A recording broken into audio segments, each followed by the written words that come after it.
let's begin. The language of accounting is a learned language. The ingenious double entry system was authored by an Italian monk named Luca Pacioli over 500 years ago in 1494. This video hopefully will help you learn this language. When I took accounting class, I was taught in a different way, so I'd like to try a different approach by telling stories, because we understand stories and we want to build intuition, so the concepts would come more naturally to us. Let's say you want to start a YouTube channel, and you, who is the founder and CEO, and your buddy, whose name happens to be Buddy, who's the co-founder, each have $500, so $1,000 combined. You want to buy some equipment, let's say camera, mic, tripod, that costs $2,000. Since you're $1,000 short, you borrowed money from your rich uncle, Mr. Bank, for $1,000. So let's stay on the screen and make sure you understand all of these facts, because these are all the facts we need to get into all kinds of accounting discussions. By now, we have the elements of what's called a balance sheet. So a typical balance sheet would have three types of accounts: asset account, liability, and equity. So let's think about what we have in our story. We have equipment. I mentioned camera, mic, tripod. Total cost is $2,000. We have cash. So remember, you have $500 in your pocket. Your friend or buddy has $500. You also borrowed $1,000 cash or money from Uncle Bank, right? And cash is an asset account. That's a very common question for beginners if you have never taken accounting before. Then you have liabilities. Intuitively, just think about liabilities as IOUs, because you borrowed $1,000 from Uncle Bank. That IOU is a debt or a liability of $1,000. Equity is probably the most abstract concept for a beginner. So we'll be spending quite a bit of time in this video to talk about what exactly is shareholders' equity. For now, let's say we have a shareholders' equity of $1,000. One thing I've learned is that if you truly want to understand accounting, you need to think from a business perspective or a business owner. For those people that already own a business, a lot of these accounting concepts would come more naturally. But even if you don't have a business, try to think as a business owner. So in our simple example, if you want to run your YouTube channel as a business, let's say you go ahead and register the YouTube channel as YouTube LLC. You're going to think like a business owner. And when you think like a business owner, the accounting would be from the business perspective. The accounting is not the individual, you as a person perspective. It's from your business perspective. Okay, so the question you would ask is, who are the owners of this business? What share does each owner own? In our story, the owners are you, the founder and CEO, and your buddy, who is the co-founder and an employee. How do you share? You and buddy each contributed $500, so you decided to share equally. If the business, that is the YouTube LLC, issues 100 ownership units, let's call them common shares. Each of you would receive 50 units. This is the concept of shareholders' equity. So think of shareholders' equity as how much money, there's another word for money, capital, how much capital the owners contributed, which give them a claim on the future earnings of the business. That is the definition of shareholders' equity. So how does Lucas double entry system work? The word double entry bookkeeping simply means whenever you're recording something, which by the way is called journal entry, you always record something on the left as well as something on the right, right? So whenever you record something, you record left and right. Sometimes I wish Luca kept the terminology simple. There's the left side, there's the right side. But he decided to call left side debit and the right side credit. You may hate the debit and credit stuff because they are very confusing. It's like British people drive on the left side of the road and Americans drive on the right side of the road, and which country is doing it right? You can laugh at the other country, but how can you win that argument? Who's right? So the takeaway is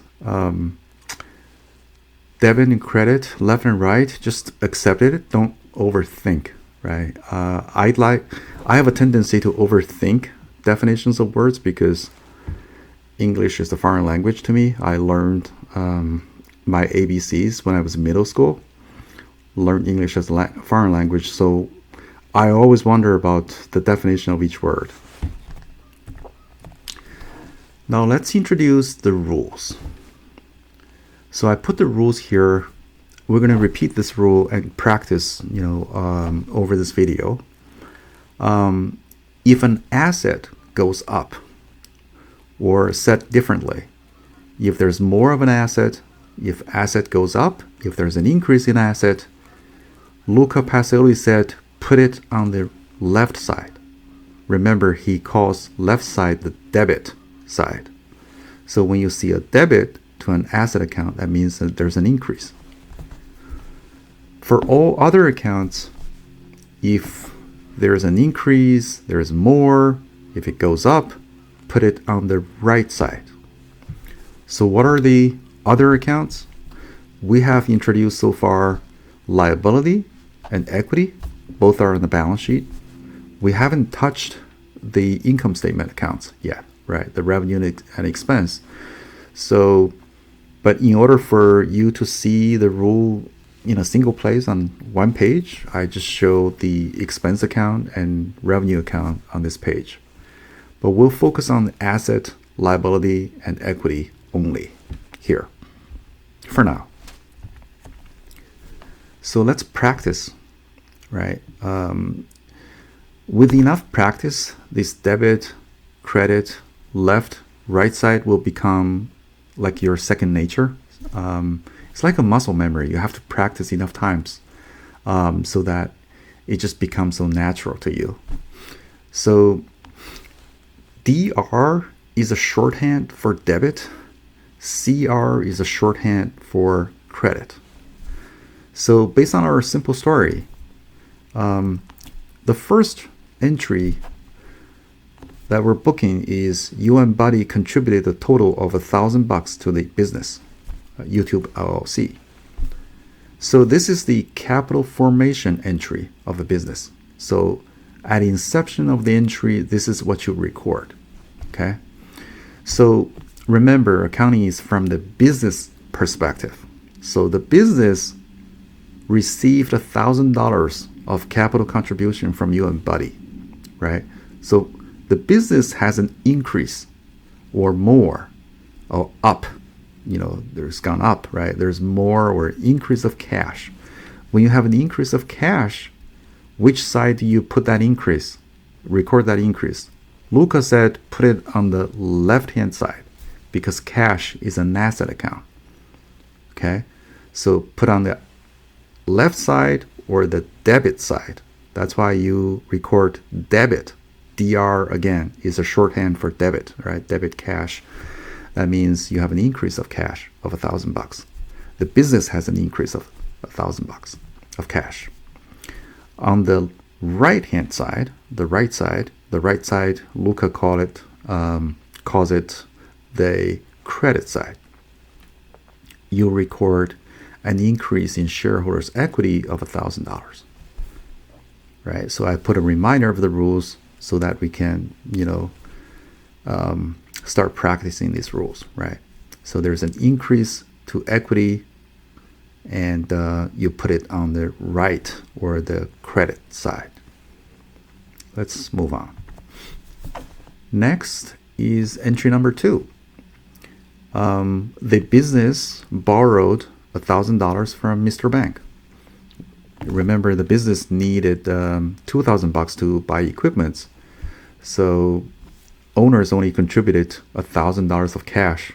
So business borrowed $1,000 from Uncle Bank, right? So how do you record this? Again, because the business borrowed $1,000, there's an increase to cash. You put it on the left side, the debit side. That's why you're seeing debit cash 1,000.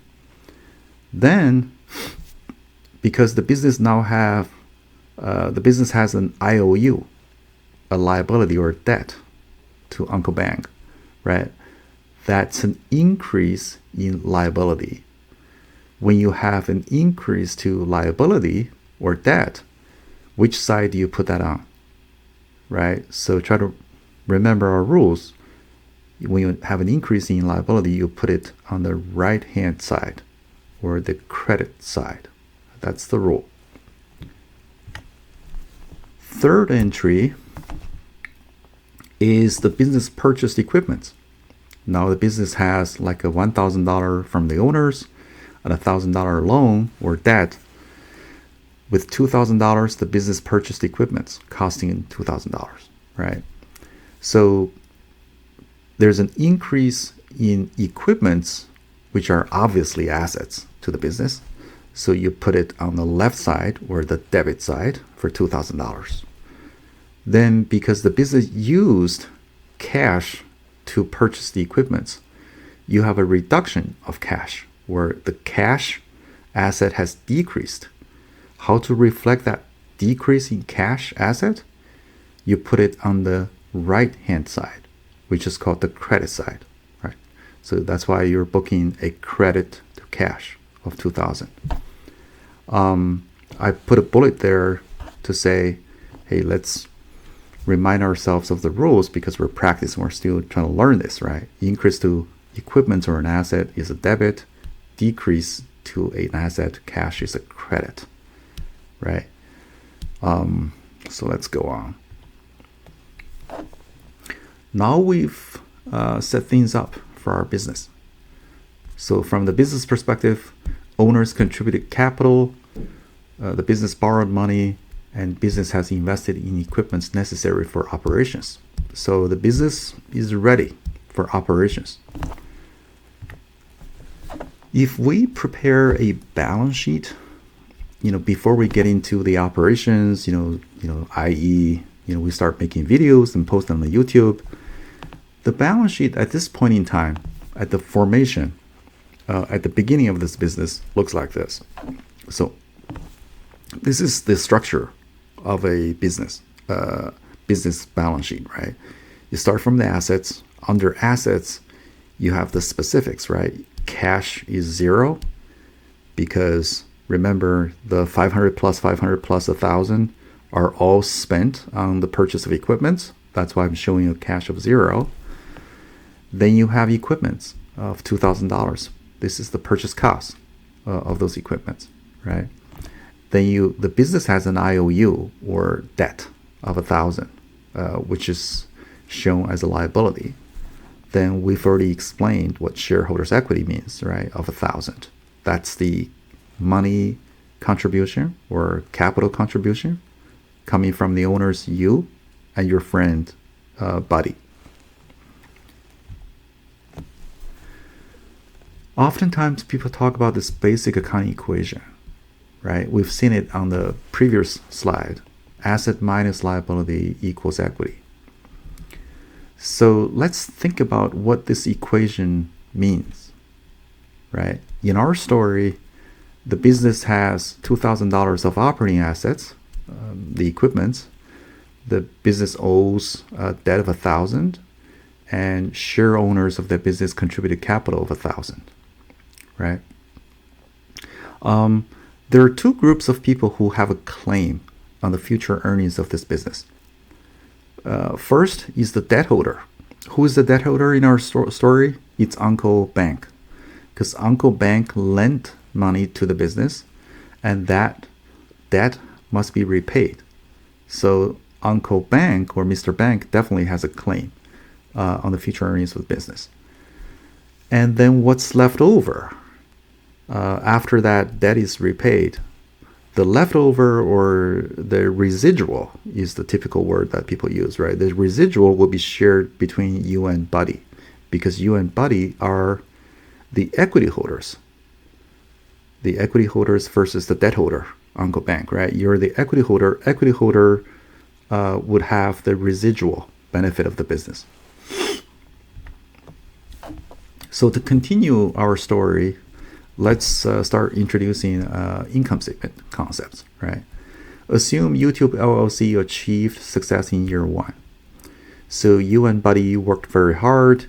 You published some successful videos with hundreds of thousands of views, and you received $1,000 check at the end of year 1 from YouTube. How do you record this? So to keep things simple, let's pretend there is no recording on a quarterly basis or monthly basis. There's just a recording each year end, right?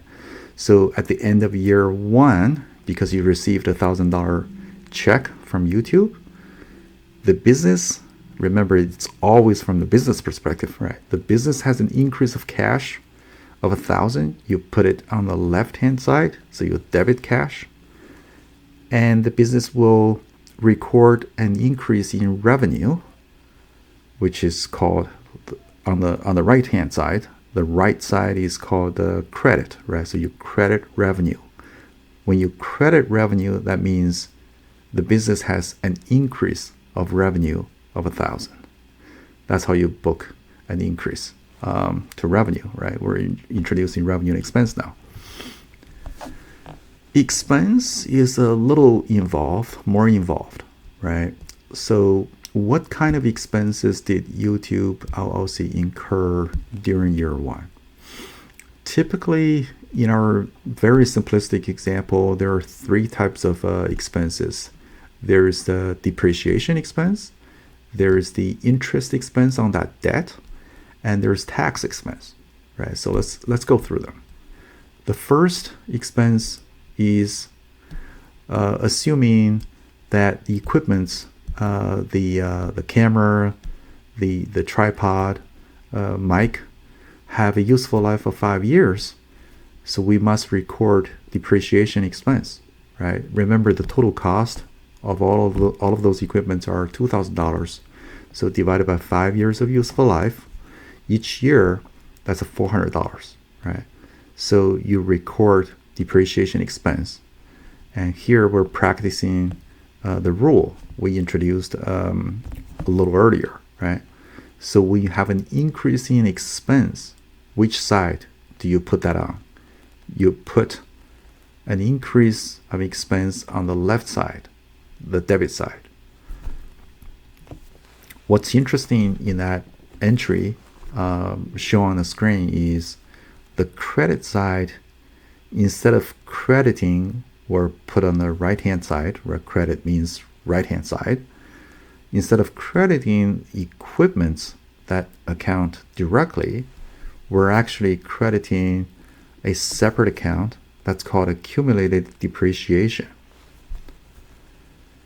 You would ask, why is that the case, right? Why can't I just book because that credit means a reduction, right? A decrease of an asset is on the credit side or on the right side. Why can't I book that decrease or reduction directly to that equipment's account, right? So equipments, remember, we recorded when we first purchased the equipment, we recorded debit 2,000. So if you book a reduction or a decrease of 400, 2,000 minus 400, you have 1,600 left, or 1,600 left, right? The reason you don't want to do that is because you want to keep track of things, right? Most businesses would like to keep a record of the original purchase price at 2000 and use a separate balance sheet account to track the accumulated depreciation taken. You can still figure out the carrying value, what's called a carrying value, right, by using a separate balance sheet account. So such as shown here, right? If you use a separate balance sheet account, accumulated depreciation, all you need to do is to combine the two balance sheet accounts together.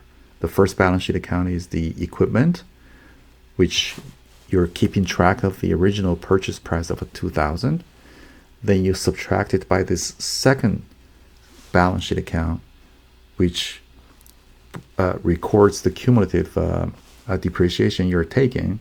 Now it's 400, so 2000 minus 400 equals $1,600, right? That's the reason for that account. Expense number 2 is, let's assume Uncle Bank says, hey, I got to charge you guys 10% annual interest on that debt. Then the business must record interest expense, right? How do you calculate the interest expense? It's pretty simple, right? Take the principal of that debt, which is 1,000, multiply by the annual interest rate of 10%. That's $100. So you record an increase.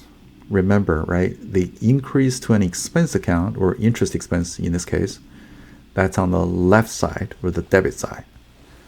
Then because you're accruing for interest, right, you got to book a payable. You haven't paid Uncle Bank that interest yet.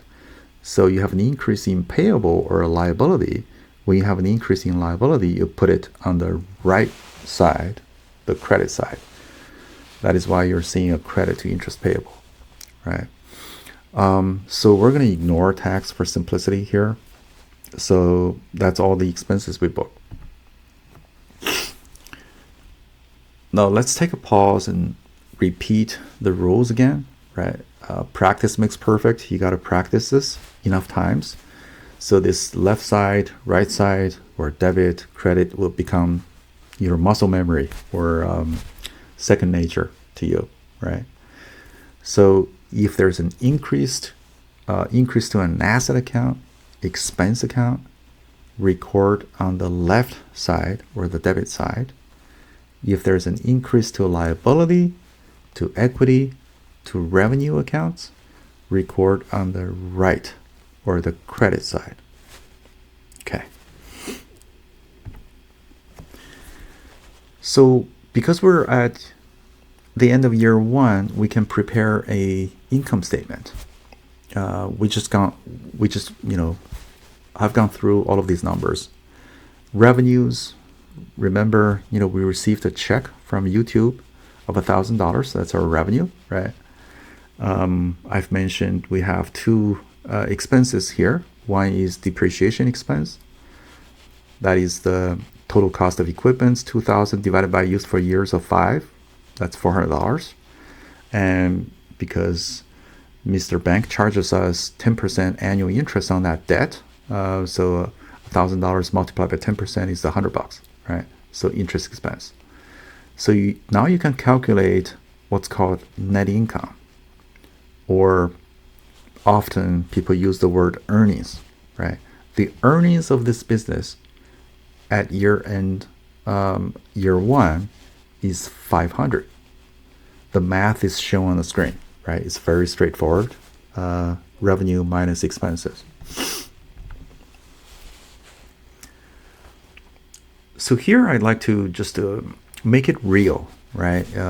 Make this more realistic. Oftentimes, companies would insert a subtotal that's called operating income, as shown in red color below, right? The only difference between this income statement from the last page is you have an operating income immediately above the interest expense. Accounting people or U.S. accounting rules call this operating income. Finance people typically use a different term for it, right? They call this EBIT. EBIT is an acronym. It stands for earnings before interest and tax, interest expense and tax expense, right? And that's the same as operating income. So operating income is just a subtotal. So 1,000 minus 400 gets you to the operating income of 600. Then minus the interest expense of 100, you get to net income. Why do people insert the operating income? Because they would like to separate the core operations of your business from, the interest expense and tax expense, right? The core operations of your YouTube channel is to produce videos, and you generate revenue by monetizing your videos and get a payment from YouTube, right? The fact that you are using debt financing, you borrowed some debt from Uncle Bank, you got to pay interest. That's not really the core operations of the business. That is why you need to have a subtitle in your income statement, operating income, right? That's the rationale. And a lot of times you hear this, concept, operating margin. So whenever people use this word margin, operating margin, typically the denominator is the revenues number. And the numerator in this case is the EBIT, or operating income, right? So operating margin is very simple here. $600 divided by 1,000 of revenues equals 60%. Generally speaking, that's a very profitable business you have, right? With the operating margin of 60%. To make it even more realistic, I think EBITDA is used so widely, so we might as well talk about the EBITDA margin here as well. So what is EBITDA? EBITDA is an acronym for earnings before interest, tax, depreciation, and amortization, right? So for our purpose here, you can think about this as you already have the EBIT. All you need to do is to start from the EBIT and add back depreciation. Because we don't have any amortization here, so it's pretty simple, right? So start from EBIT. EBIT is $600 here. Add back depreciation, which is $400. You have EBITDA of 1,000. You might ask, why are you adding back depreciation expense? Well, it's based on the belief. People who love EBITDA believes that depending on the context of where EBITDA is used, right? If you're showing a profitability margin, if you're if you're a analyst, you're building a DCF model or valuation model of the business, you could use EBITDA to derive, let's say, some free cash flows numbers, which is beyond the scope of this discussion. But there are reasons for people to add back because they have this belief that depreciation needed to be add back. Then you make certain other adjustments in those contexts. EBITDA margin here, because your EBITDA is 1,000, like I mentioned, the denominator is typically the revenue number, right? So voila, you have a 100% EBITDA margin.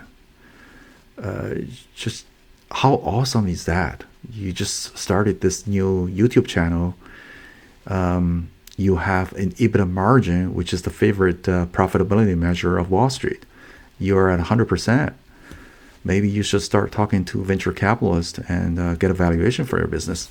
All right. EPS.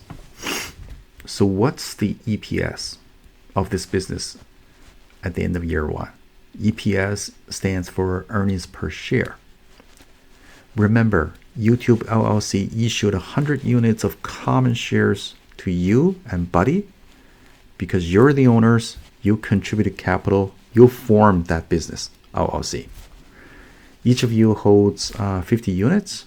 So when you want to calculate EPS or earnings per share, you take the net income of the business, which is $500, divided by the denominator is the number of common shares outstanding, right? So that's 100 units of common shares outstanding. And when you divide 500 by 100, you get to $5 per share. That's your EPS number.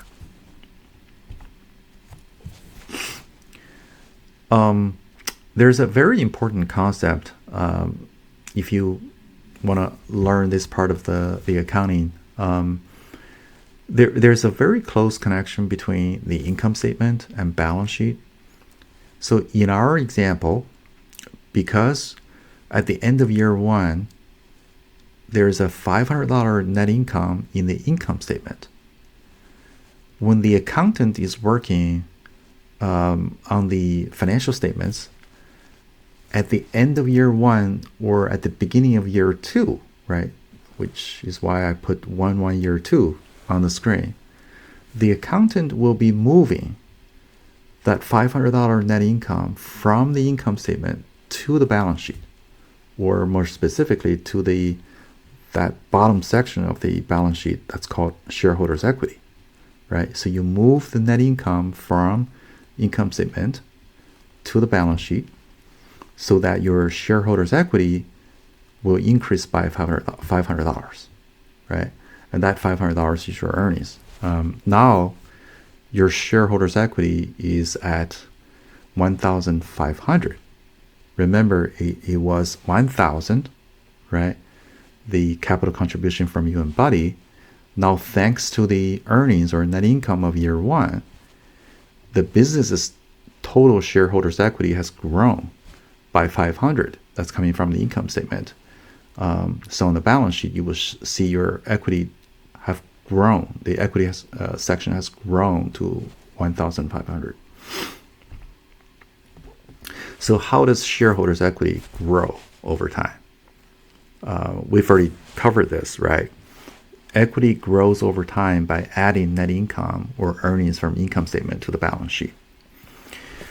It's also worth noting that the original capital contribution from you and Buddy, that 1,000 original capital contribution, will stay in shareholders' equity at historical cost basis. So even if you grow your YouTube channel into like an insanely profitable business in the future, your capital contribution will always be recorded at the original historical cost. Obviously, that historical cost basis is not reflective of how valuable your business has become. But that's the rule, right? So that's worth pointing out. Now, in reality, if you really want to manage YouTube LLC like any other larger business, you use component accounts of shareholders' equity. Right? Shareholders' equity is the entire section at the bottom of the balance sheet. In reality, where most larger businesses would have like a few components, right? The first component number one, is an account that's called paid-in capital, or sometimes people use the word additional paid-in capital. Paid-in capital is very easy to understand, right? In our story, you and Buddy contributed, as owners, you contributed capital of $1,000. That $1,000 is paid-in capital from the owners. Component number two is retained earnings.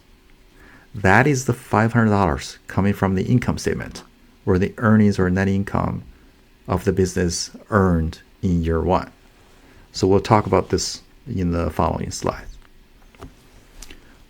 So we've already covered the first bullet. Let's jump right into retained earnings. Okay. When I learned first accounting, I didn't really understand the word retained.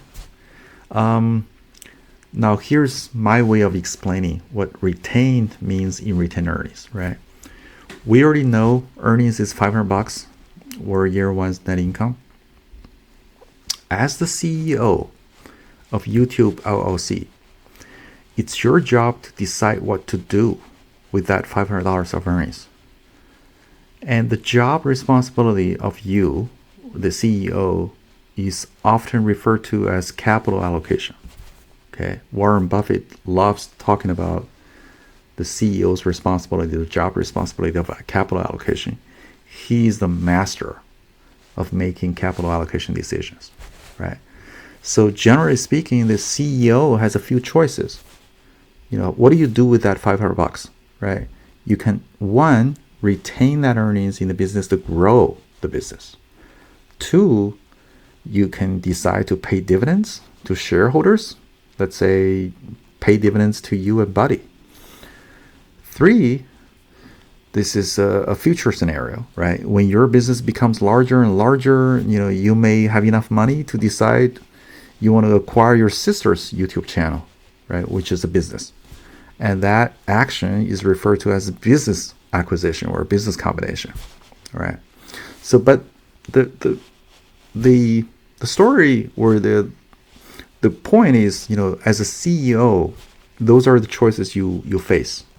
You have to make the wise decisions. So when you think like a CEO and you made a decision, my capital allocation decision is to go with the first choice, which is to retain the 500 earnings in the business to purchase some new equipment, let's say some new lighting equipment. With better lighting equipment, your videos will attract even more viewers in year 2, and your earnings in year 2 will be more. So one implication of that is your EPS will grow year after year or year over year, right? Because think about the calculation of that EPS, the numerator has become larger because your year 2's earnings will be bigger, and your denominator is the same, right? Denominator is a number of shares outstanding. You used to have 100 units of common shares. Hopefully this is helpful, helps you understand better what the retained word means in retained earnings. The key is to think like a CEO, right? CEO is trying to make some decisions. Let's say if your decision, you as a CEO, your decision is to go with the second choice, i.e. to pay dividends. In real life, you're not going to pay 100% of that earnings as dividends to you and Buddy. You would only pay a portion as dividends and you retain the rest. So in our example, if you, let's say hypothetically, if you decide to pay 40% as dividends and retain the other 60%.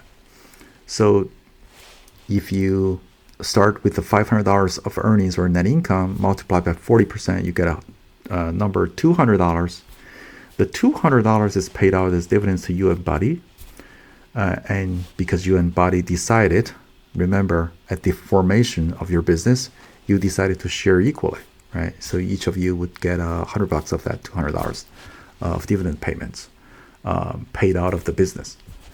And the remaining $300 will be retained to grow the business. So here's another, phrase or term you often hear, which is the payout ratio. What we just did there is a payout ratio of 40% because the CEO decided. Sometimes if you have a board, the CEO as well as the board of directors decided to pay out 40%, right? You have a payout ratio. So let's summarize this entire video. In this video, you've learned the basic accounts in a balance sheet. The balance sheet has asset account, liability, and shareholders' equity. Also, you learned the basic accounts in an income statement, revenue and expense. You've also learned the double entry bookkeeping rules. I'm not going to repeat these rules again because, I've shown them 3 times already or 4 times. Then you've seen the basic balance sheet and income statement and EPS calculation. And you've learned the components of shareholders' equity. I've mentioned paid-in capital, retained earnings, what they mean. and the responsibilities of a CEO to make capital allocation decisions. What's next? So this video is intended to be a primer. I want to start a video series that deep dive into accounting topics such as revenue recognition, stock compensation, leasing, and many more, right? My target audience are if you're a business owner, if you're an investor, especially if you're interested in value investing, you read the company's financial statements, 10Ks, for example. You want to understand the accounting, or you're an advanced student. You just want to learn accounting better, right? So I'd like to, gather some feedback on this video and format. If you like this video, please hit the like button and leave comments. I can try some Q&As. If you have questions on the topics covered in the video, we can have Q&As in the comment section. So I hope you enjoy this video. Thank you.